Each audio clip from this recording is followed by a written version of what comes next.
Atención canal. Cirujanos de la desesperación y testigos del colapso interno del Consejo de Fútbol Xeneize. La cuarta y más explosiva versión de esta novela de fugas confirma que la venta masiva de Lautaro Di Loyo y Milton Delgado no solo desarmado el plantel, sino que ha generado una grieta sin precedentes dentro de la mesa chica de Juan Román Riquelme. El spoiler más caliente es que el debate por Adonis Frías ha dividido al Consejo. Una facción exige pagar el sobreprecio, los $8 millones, para evitar el caos defensivo antes de la pretemporada, mientras que la facción ideológica pide retirarse de la negociación y guardar el capital para el agujero creativo que deja Delgado. El drama central es que el club vendedor de Frías ha dado un ultimátum de 48 horas a Boca Juniors, y si Riquelme no paga, el dinero de Di Loyo se quedará sin destino inmediato, dejando a la defensa en la lona y al entrenador sin certezas. La humillación oculta es que mientras Boca se consume en esta guerra civil por un parche defensivo, River Plate se mueve con eficiencia quirúrgica para cerrar a Fausto Vera a un precio de mercado justo. Hoy vamos a desgranar el análisis de la guerra interna del Consejo, la fecha límite real de la negociación por Frías, la paradoja de la extorsión y por qué el destino de la Libertadores no se juega en la Bombonera, sino en la oficina de Riquelme en las próximas horas. Suscríbanse al canal, dejen su opinión radical y díganme. ¿Es el colapso del Consejo de Fútbol la mayor debilidad de Riquelme, o es una estrategia para forzar a Frías a bajar sus pretensiones? Capítulo 1. La grieta del Consejo y la guerra por Adonis Frías. La confirmación de la venta de Lautaro Di Loyo por 10 millones de euros y el inminente traspaso de Milton Delgado por 15 millones de euros ha puesto 25 millones de euros en las arcas de Boca, pero también ha desatado una guerra civil dentro del Consejo de Fútbol, CF. La división es de fondo y refleja dos visiones opuestas sobre la gestión de crisis y la inversión de capital.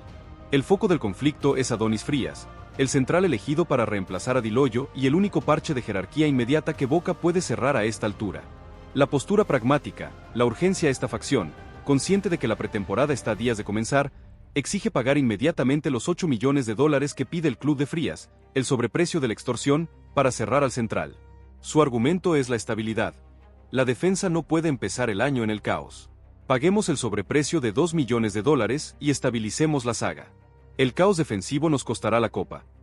Esta facción prioriza la solidez táctica y el orden inmediato, aceptando el costo político de la negociación ineficiente. La postura ideológica, la eficiencia de esta facción, más cercana a la visión inicial de Riquelme, exige retirarse de la negociación por Frías y no ceder ante la extorsión del club vendedor. Su argumento es el capital. $2 millones en sobreprecio es el reemplazo de Milton Delgado. Si lo gastamos en Frías, condenamos al mediocampo al segundo escalón. Busquemos un central extranjero más barato o arriesguemos con Kevin Lo Mónaco. Esta facción prioriza la eficiencia financiera y la reconstrucción balanceada del plantel, aceptando el riesgo de empezar la pretemporada sin un central titular. Juan Román Riquelme es el fiel de la balanza. Su decisión no solo define el destino de Adonis Frías, sino la credibilidad de su gestión. Si paga el sobreprecio, la oposición lo acusará de negligencia financiera. Si no paga, el entrenador lo acusará de inestabilidad deportiva. La grieta en el Consejo de Fútbol es la consecuencia directa de la lentitud inicial de Riquelme para blindar a Di Loyo y del pánico posterior por reemplazarlo antes de que sea tarde. El ultimátum de 48 horas del club de Frías acelera el colapso y obliga a Riquelme a tomar una decisión en el peor momento. Capítulo 2. El ultimátum de 48 horas y la trampa de los $8 millones. El club de Adonis Frías ha jugado sus cartas con maestría. Al saber que Boca Juniors tiene el dinero en efectivo de la venta de Di Loyo y que la presión política sobre Riquelme es asfixiante, han establecido una fecha límite inamovible, 48 horas para pagar los $8 millones o la negociación se cae. Esta táctica de extorsión funciona porque Boca es un comprador forzado que no puede permitirse el lujo de la paciencia. La trampa de los $8 millones es triple. Agotamiento del capital defensivo, el dinero de Di Loyo, 10 millones de euros, o unos $11 millones, se esfuma casi en su totalidad de la compra de Frías, dejando sin margen la inversión en el mediocampo. Riesgo Lo Mónaco. Si Boca se retira de la negociación por Frías, el único plan B de jerarquía local es Kevin Lo Mónaco, Independiente. Sin embargo, Independiente pide una fortuna por el central y su negociación es conocida por ser lenta y tortuosa, lo que garantiza que Boca empiece la pretemporada sin el central titular. Desconfianza del entrenador. El entrenador Xeneize, que ya ha perdido a 2 titulares, presiona al Consejo para que cierre a Frías, ya que es el único jugador que le garantice estabilidad y que conoce el fútbol local. El fracaso de la negociación por Frías sería la sentencia de desconfianza entre el entrenador y el Consejo de Fútbol. La decisión de Riquelme es una apuesta de alto riesgo, pagar el sobreprecio para garantizar la estabilidad defensiva y condenar el mediocampo a la mediocridad, o retirarse de la negociación y arriesgarse al caos defensivo para salvar el capital que reemplace a Delgado. La fecha límite de 48 horas transforma la decisión en un acto de pánico, y el club vendedor de Frías sabe que tiene a boca de rehén por la urgencia política de Riquelme. El club de la Ribera está siendo extorsionado por su propia necesidad. Capítulo 3. El agujero creativo y la búsqueda de la joya oculta. La decisión final sobre Frías sentencia la búsqueda del reemplazo de Milton Delgado, el volante creativo de 15 millones de euros. Si Riquelme paga los 8 millones de dólares por Frías, el capital restante para el mediocampo y el resto del plantel se reduce drásticamente. Boca debe ahora desviar el foco del volante top que necesita y buscar la joya oculta en el mercado sudamericano o el fútbol local. El plan del segundo escalón es ahora la única opción viable. Dividir el capital. Los 17 millones de dólares restantes deben dividirse entre 3 o 4 jugadores, lo que limita la inversión a 4 o 5 millones de dólares por jugador. Atención canal, profetas de la agonía y testigos del desmembramiento forzoso. La segunda parte de nuestra crónica de crisis arranca con el golpe de martillo que Juan Román Riquelme dio sobre la mesa. El ultimátum de 48 horas se cumplió, y Riquelme eligió el pánico pragmático sobre la eficiencia ideológica. El spoiler más letal de este informe es la confirmación oficial de que Boca Juniors pagó el sobreprecio y cerró a Adonis Frías por 8 millones de dólares, aceptando la extorsión del mercado para tapar el agujero que dejó Lautaro Di Loyo. La consecuencia inmediata es que la defensa está salvada, pero el mediocampo Xeneize está condenado a la mediocridad, con solo 17 millones de dólares para reemplazar a Milton Delgado y cubrir 2 agujeros más. La búsqueda desesperada de Riquelme ahora se centra en 2 volantes de segundo escalón: Ezequiel Barco, el ex River, para más drama, y Cristian Ferreira, el volante de selección sub-23. La humillación mayor es que Riquelme debe vender la camiseta de Boca Juniors como un trampolín a Europa a jugadores que no tienen la mística de los canteranos. Hoy vamos a desgranar el análisis del sobreprecio aceptado, la lista real de objetivos low cost para el mediocampo, la guerra de agentes que exige blindaje salarial para Medina y Equi Fernández, y por qué Riquelme compró estabilidad defensiva al costo de sacrificar la creación de juego.